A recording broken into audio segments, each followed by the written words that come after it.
WWE present NXT TakeOver 36. Salut, c'est le connard du catch. Et aujourd'hui, on va faire la review. Excusez ma voix, franchement, je sais pas, j'ai attrapé un coup de froid. Donc c'est pour ça que j'ai des problèmes de voix. Donc j'espère que ce sera pas trop gênant pour vous, ceux qui vont regarder la vidéo. Donc on va faire la review de NXT TakeOver 36 qui s'est passé la nuit dernière en live du Capitol One Center. Ouais, c'est ça. Ouais, ça doit être ça. Mais de toute façon, bon, c'est Performance Center. Et bon, déjà, première impression. Et là, j'ai terminé le show il n'y a pas longtemps.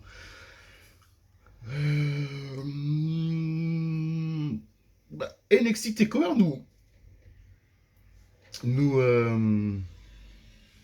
comment dire, il nous déçoit pas. Rarement. Mais pour ce show-là, ah, vous verrez, il y a une chose qui est vraiment complètement what the fuck. Et il y a deux grosses, pas deux grosses, mais une demi-surprise.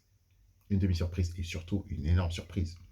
Donc sans plus tarder, on va commencer par essayer de décortiquer ce show. Déjà, dans un premier temps, abonnez-vous, faites des likes, commentez la vidéo, partagez-la si vous voulez. Partagez-la autant que vous voulez. On est là, c'est la passion, on adore le catch, on aime discuter. Puis j'espère que vous prenez du bon temps avec moi parce que moi, franchement, ça m'éclate. Ça m'éclate vraiment de parler catch devant vous et d'essayer d'interagir avec vous. Donc, merci. Et merci pour les retours pour la vidéo de WWE SummerSlam, la review que j'ai postée il y a 48 heures. Franchement, elle marche pas mal. Et franchement, merci du fond du cœur. Et on va continuer, on va continuer à créer du contenu, on va continuer à faire des reviews. Et comme je vous avais annoncé pour la review de SummerSlam, là je vais reprendre parce que j'ai quoi 3 shows de retard sur Impact et il y avait un pay-per-view Impact Émergence qui s'est passé samedi que j'ai pas pu regarder, mais je vais le regarder et ensuite faire la review. Et bien sûr, la semaine prochaine, review de NWA Empower. Et au passage, je vous annonce, je ferai une critique critique rétro de WWE Evolution qui s'est passé en 2018, le show 100% féminin. Et on va faire une critique rétro et aussi on va discuter de ce pay-per-view qui a franchement, franchement, vous allez voir en interne, il a quand même fait couler beaucoup d'encre en interne à la WWE. Et surtout parce que, comme je vous l'avais dit précédemment, ces dernières semaines, moi je lis beaucoup d'interviews et tout. Et, je suis, je vais vous le dire, hein, moi, ma catcheuse préférée, c'est Mickey James, la GOAT féminine pour moi. Je la suis très souvent, je regarde beaucoup de ses interviews. Et ces dernières semaines, elle s'est beaucoup lâchée quand elle a quitté la WWE ces derniers mois. Et elle a dit beaucoup de choses par rapport à la division féminine de la WWE. Et aussi, elle avait parlé d'évolution, qui a eu aussi quand même apparemment un impact négatif à l'intérieur de la VE. Mais de toute façon, on en reparlera. On en reparlera. Mais là, on commence déjà par NXT TakeOver. J'ai pas eu le pré-show. Je vois que Ridge Holland a battu Trey Baxter. 1 minute 30, on s'en fout, c'est pas grave. Mais on va commencer par le vif du sujet. Cameron Grimes contre LA Knight. Cameron Grimes accompagné de Ted DiBiase Senior. La stipulation, si Cameron Grimes gagne, il est million dollar man champion et il n'est plus la boniche de LA Knight. Mais par contre, si LA Knight gagnait, il restait champion, il dégageait Cameron Grimes et il prenait l'original million dollar man champion Ted DiBiase Senior en tant que butler. Première impression, très bonne décision de commencer par ce match. Beau kick-off, très bon match, bien rythmé. Comme d'habitude, Cameron Grimes, super bon. LA Knight aussi en tant que heel. Il est pas mal, il est pas mal, il est pas mal. Il est pas mal. Il y a eu des interactions avec Ted DiBiase. Ted DiBiase a été décisif dans le match, comme il est intervenu pour Cameron Grimes. Parce que LA Knight, à un moment dans le match, il prend la ceinture. Il voulait l'utiliser contre Cameron Grimes. L'arbitre dit non, non, non, non, non, non, tu fais quoi là? Tu fais ça? C'est terminé. Ensuite, Ted DiBiase lui prend la ceinture. Non, ouais, il lui prend la ceinture.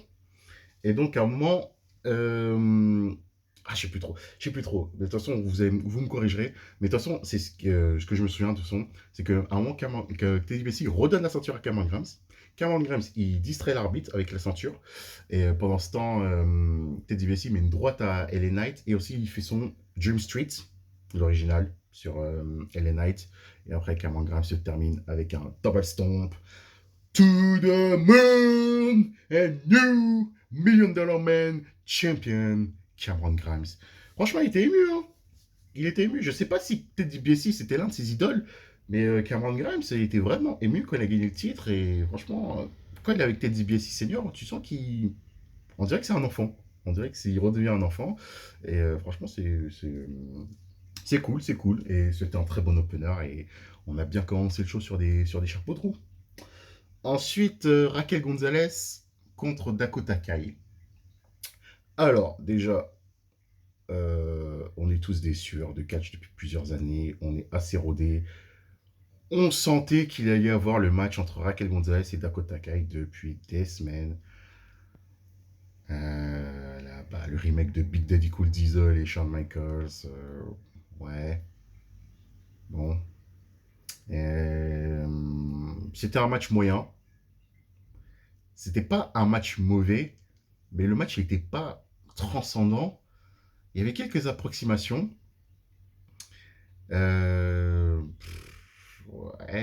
Raquel, je ne vais pas dire qu'elle a vraiment dominé Dakota Kai, mais elle a gagné de manière assez, pas décisive. Bon, c'est vrai que de toute façon, elle a fait un super chicken go bomb de la deuxième corde pour la victoire. 1, 2, 3. Mais moi, je pensais que Dakota Kai allait gagner comme ça, Raquel montait dans le roster principal. Après, c'est cool qu'elle reste Raquel Gonzalez à NXT, mais bon, moi je pense que c'est bon, elle a fait le tour. Elle a fait le tour, elle a fait le tour, et en plus, à la fin du match, il y a une sacrée surprise quand même, hein, qui déjà une première surprise dans le show. Kelly Ray qui cross the line NXT, qui passe de NXT UK maintenant à NXT US. Why not? What's next? Ok. Moi, j'avais toujours prédit, entre guillemets, que celle qui allait battre Raquel Gonzalez pour le titre, c'était Sarray. Parce que vu comment ils avaient commencé à la construire, parce qu'on connaît la formule NXT, quand il y a un nouvel arrivant, on le construit fort en lui faisant accumuler plein de victoires. Bon, récemment, elle avait perdu contre Dakota Kai. Ça, c'était une énorme surprise. Donc, ça veut dire que Sarray, c'est pas trop un projet. Donc, bref. Bah, ouais. On verra de toute façon à la suite, hein. On verra la suite, what's next, on verra, on verra. Mais c'était cool, c'était cool. C'était pas transcendant. Mais par contre, le prochain match a été transcendant. La grosse surprise du week-end, voire de l'année. Ilya Dragunov contre Walter. Déjà, je vous annonce, je préfère ce match, leur deuxième confrontation qui s'est passée hier soir à NXT TakeOver 36 que le premier. Le premier, il était excellent. Ne me faites pas dire ce que j'ai pas dit. Il était excellent. Mais pour moi, le numéro 2 a tout transcendé, il a tout pété. Waouh! Super match, franchement. Et dommage qu'NXT, ils ont pas fait takeover dans une salle d'au moins 10 à 15 000 personnes. Ça aurait été vraiment la folie furieuse. Parce que franchement, le Capital One Center, il dessert quand même NXT. Avec les gens qui sont derrière les grillages et tout. Nanana. C'était pas ça, ce genre de match qu'on a vu hier soir entre les deux, ça méritait une vraie foule quand même. Je dis pas que le Capital One Center c'est une fausse foule, mais un peu quand même. Et franchement, c'est ça qui m'a un peu gêné parce que oui, Ilya Dragunov a battu Walter après 870 jours de règne depuis le 5 avril 2019 et quand Walter avait détrôné Pete Dunne à NXT TakeOver New York. Quelle grosse surprise. Quelle grosse surprise. Putain de merde. Oh là là là là là là là là là là là. J'y croyais pas. Quand Walter a abandonné, j'y croyais pas du tout. Incroyable. Oh là là, putain. Franchement, on a vécu.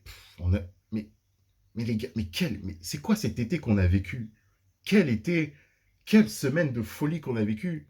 CM Punk, Becky Lynch, Brock Lesnar. Brock Lesnar qui devait pas revenir à SummerSlam. On en reparlera peut-être à la fin de la vidéo. Je ferai quelques petites news WWE vite fait. Vite fait.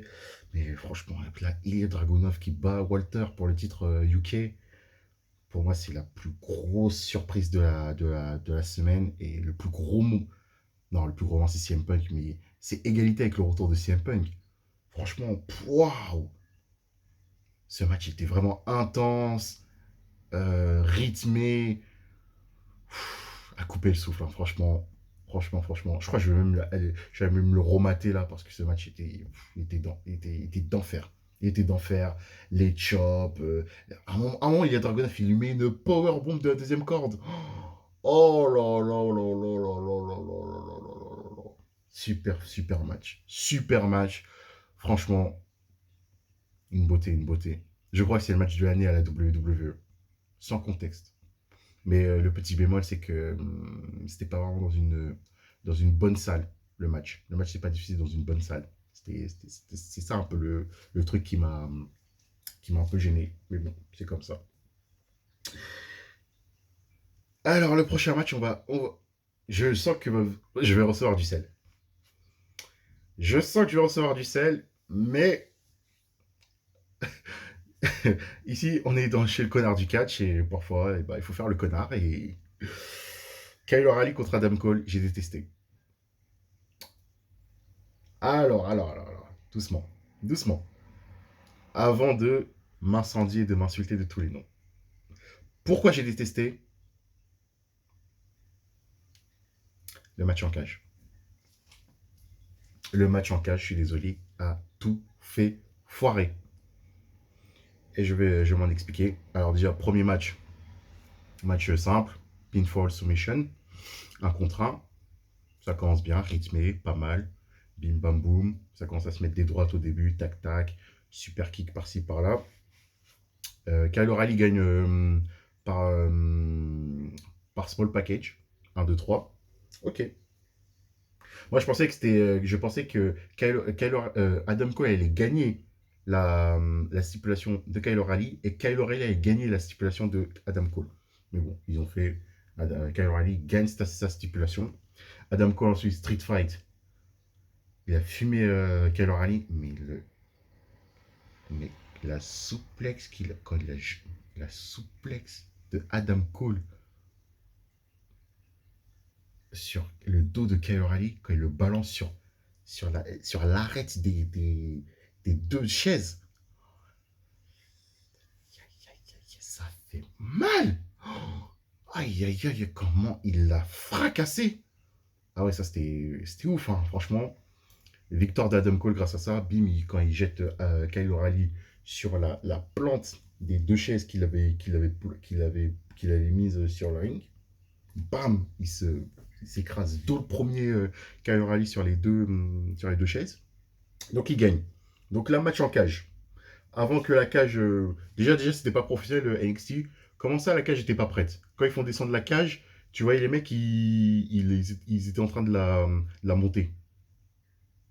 Bon, on sait après pourquoi, mais ils auraient pu quand même déjà préparer la cage. Et on savait, parce que, en fait, ils étaient en train encore de monter la cage, parce que dès que la cage commence à descendre, Adam Cole, il a attaqué Kyle O'Reilly.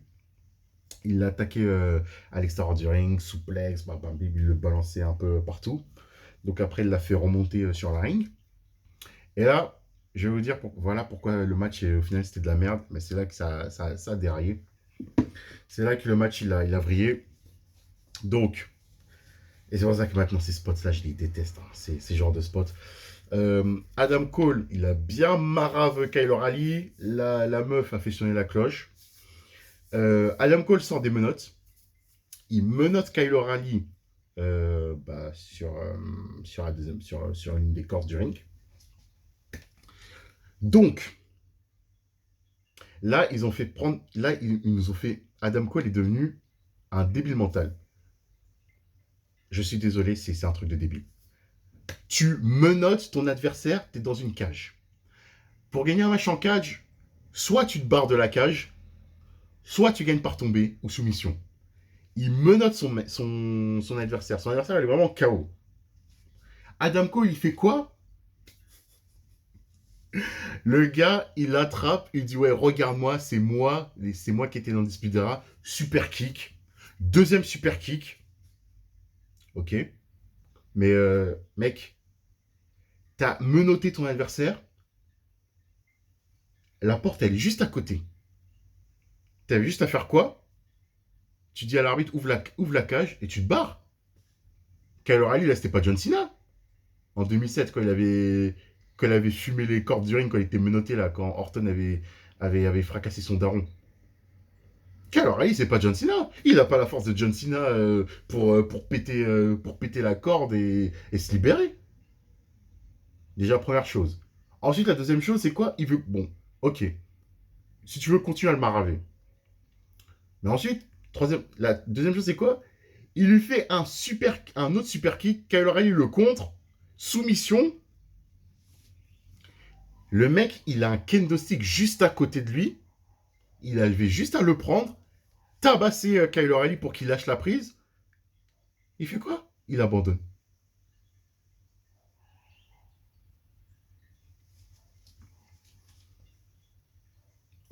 On regarde WWE NXT ou WWE Raw? Hunter, HBK, régale. C'est quoi ce booking? Vous avez fait passer Adam Cole pour un débile mental. Il avait deux options, mais sur Royal. Première option, il se barre de la cage. Deuxième option, bah, quand il était dans la soumission, il prenait un kendo stick, il frappait Kyle O'Reilly. Et les fans, ils ont eu raison hein, dans le Capitol One Center à dire bullshit, bullshit, bullshit. On nous prend pour des débiles. On est là, NXT, c'est pas pour les cons. Aucun sens. Aucun sens. Aucun sens. Et en plus, Kyle O'Reilly a été diminué par ça. De toute façon, Kyle O'Reilly il s'est fait siffler pendant tout le match. Donc, c'était Adam Cole qui était le favori hein, pour les fans. Mais non, non, moi je suis pas d'accord. Dites-moi en commentaire ce que vous avez pensé de cette fin de merde. C'est pas possible. Ah, je suis pas d'accord, je suis pas d'accord. Je suis pas d'accord. Donc c'est pour ça que pour moi le match c'était de la merde. Oui, d'accord, oui. Vous pouvez me dire tout ce que vous voulez, vous pouvez me dire oh, mais non, t'abuses un peu, le match quand même en globalité il était bien, tu prends juste que la fin. Oui, mais la fin dans un match de catch, c'est quand même généralement important. Très important même. Ça te fait, ça te fait changer ton avis d'un match. Quand Triple H avait abandonné contre John Cena à WrestleMania 22, ça a laissé un impact. Ça avait laissé un impact. C'était pas tous les jours que Triple H abandonnait. Donc voilà. Donc dites-moi en commentaire ce que vous avez pensé de ce match. Mais moi j'ai détesté ça parce que franchement, je vous cache pas déjà que leurs deux premières confrontations, j'étais pas dedans, j'étais pas dedans. La première j'étais vraiment investi parce que ouais, le build était bien fait. Bon, j'étais un peu déçu par le match. Il était très bon. Si je mettais une note, je mettais 3,5 sur 5 à ce match. Le match au Great American Bash, de toute façon, j'ai fait une vidéo review du Great American Bash. Je disais que franchement, j'avais pas trop aimé. Et là, bah, leur troisième confrontation, bah, c'est un désastre. C'est un désastre. C'est tout simplement. Donc, donnez-moi votre avis en commentaire. On est là pour interagir, on est là pour discuter, on est là pour chiller tranquillement. Et le catch, c'est pas une science infuse, donc chacun a son avis. Et moi, je suis curieux de connaître votre avis parce que moi, je vous le dis clairement, quand j'ai regardé les shows, franchement, j'ai bondi. Ça m'a un peu déconnecté du show parce que je trouvais ça complètement débile. NXT ne nous a pas habitués à une chose aussi débile et aussi puérile. Donc voilà. Avant le main event, il y avait une petite promo de Legado del Fantasma. Ils ont fait monter la sauce pour leur match qui va venir, leur six-man tag qui va se dérouler à NXT la semaine prochaine. D'ailleurs, je sais pas quand, mais je crois que bientôt je vais tourner une vidéo sur quel avenir pour NXT parce que franchement, je sais pas si en titre je vais dire la fin d'une ère, la fin de l'ère de NXT, NXT Takeover 36, je sais pas. Parce que comme il y a des gros changements à annoncer pour NXT, donc on sait pas ce qui va se passer. Déjà il a annoncé. De toute façon, je dirais ça dans ma vidéo sur NXT. Et je parlerai aussi de pourquoi, comment ça se fait qu'NXT en est arrivé à là. Parce que en cogitant, j'ai réfléchi à beaucoup d'erreurs en fait qu'a effectué NXT ces dernières années, qui ne nous avait pas habitués. Et ça, qui aura peut-être précipité ce genre de changement et cette chute. Hein. Parce que oui, NXT is falling. Ouais, c'est en train de tomber. C'est triste, hein. Mais c'est comme ça. Et enfin, le main event. Samoa Joe contre Karen Cross. Déjà, petit bémol, où est Scarlett? Scarlett n'était pas avec Karen Cross. Déjà, à Raw, on pouvait le comprendre. Comme je l'avais dit dans ma vidéo de SummerSlam, que vous pouvez voir sur ma chaîne, le connard du catch. C'est disponible. Quand Karen Cross quand Karen Cross catchait dans le roster principal contre Jeff Hardy, Keith Lee et tout, les plans c'était que Karen Cross enchaîne les défaites et qu'ensuite Scarlett revienne pour lui faire pour qu'elle réveille de nouveau la bête en lui et qu'ensuite voilà, il se remet en rouleau compresseur à niquer des mers et tout. Mais là, on est à NXT Hunter. Où est Scarlett? Même les gens, direct, ils ont fait We want Scarlett. Bon, il y en a, c'est des sadiques qui veulent, ils veulent Scarlett juste pour la mater, d'accord. Mais l'entrée de Karen Cross a été foirée, là, déjà. Big match, big entrance. Samoa Joe, son entrée, toujours aussi classe. Les gens ont crié Joe, Joe, Joe.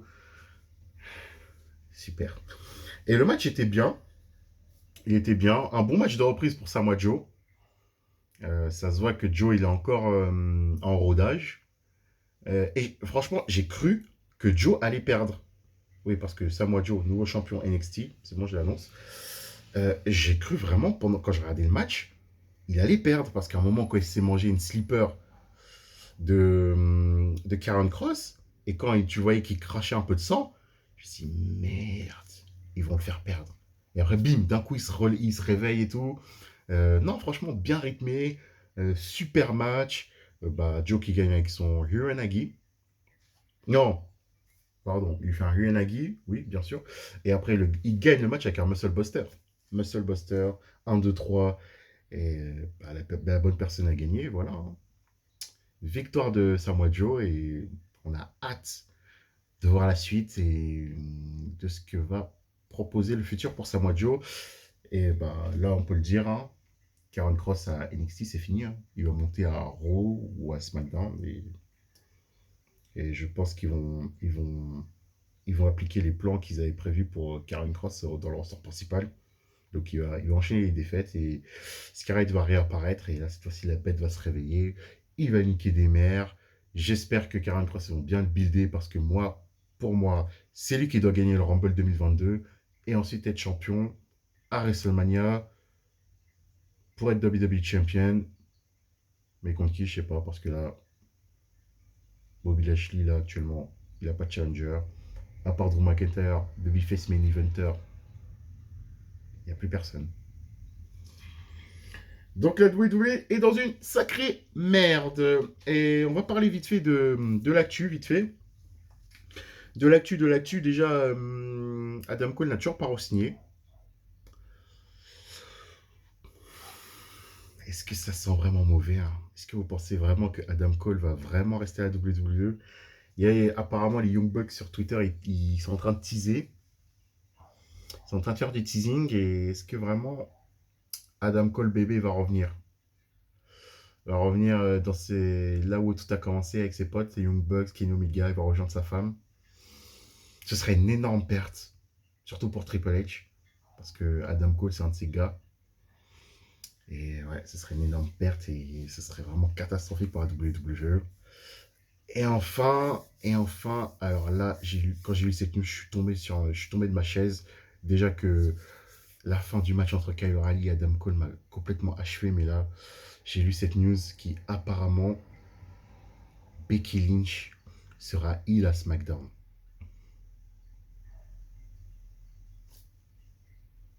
Vous m'avez bien entendu.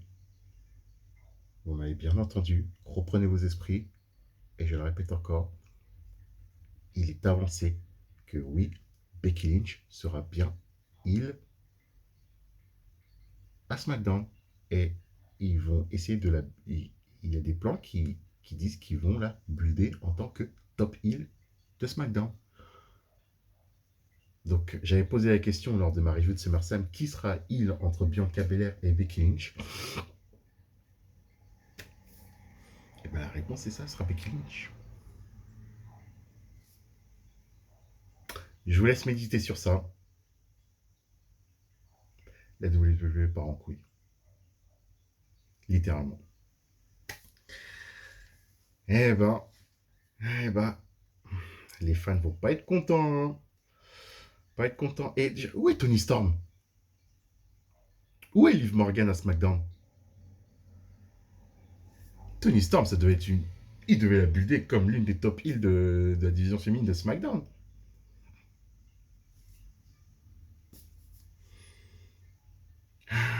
C'est fatigant.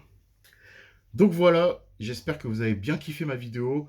C'était la vidéo du connard du catch. Encore une fois, likez, commentez, abonnez-vous si ce n'est pas encore fait. Donc tout est en bas. Partagez, partagez la passion. Twitter, n'importe où dans les réseaux sociaux. Dites à n'importe qui, ceux qui aiment le catch et qui aiment peut-être débattre, qui est un petit gars sympa, qui adore le catch, qui fait des vidéos. C'est le connard du catch. Suivez-moi sur Twitter aussi, @le connard du catch. Et on se retrouve pour une prochaine vidéo. Demain, review de Monday Night Raw. Ça va être bon, peut-être, je sens. Ensuite, là, on va absolument essayer de rattraper Impact. Regardez aussi Émergence pour faire une review de Impact Émergence. Review d'NXT mercredi. Review de Dynamite. Review de SmackDown. Critique rétro de WWE Evolution avec un débat parce que la fin de semaine, il y a le pay-per-view produit par Mickie James, NWA Empower, 100% final. Je ferai une vidéo pronostic sur Empower. Et après, on fera la review. Ce sera en direct sur le Fact TV. Donc, je crois que c'est 15 balles. Il faudra payer. C'est pas grave, mais je regarderai. Mickie James, c'est la boîte. Donc, on va payer pour Mickey. Et donc, voilà. Programme bien chargé. Et on va pas tout dévoiler, mais on prépare des surprises. On prépare des contenus. Et voilà. J'espère que vous aimez. C'était le connard du catch. Salut!